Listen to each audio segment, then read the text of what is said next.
శివుడు గురించి మీకు 5 విషయాలు తెలుసా? మొదటిది నంది. ఇది శివుని యొక్క వాహనం. ఇంక చెప్పాలంటే ఇతన్ని ద్వారపాలకుడు అంటారు. ఎవరైతే కైలాసంలోకి వెళ్లాలనుకుంటారో వారు ఇతని దాటి వెళ్ళాలి. కాబట్టి ఎవరైనా శివుడితో మాట్లాడాలి అనుకుంటే ముందుగా నందికి చెబితే నంది వెళ్లి శివుడికి చెప్తాడు.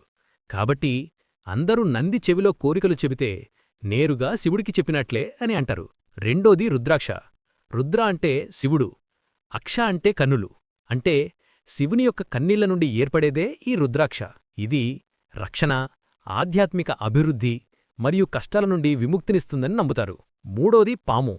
శివుడి మెడలో 3 చుట్లు చుట్టుకొనుంటుంది.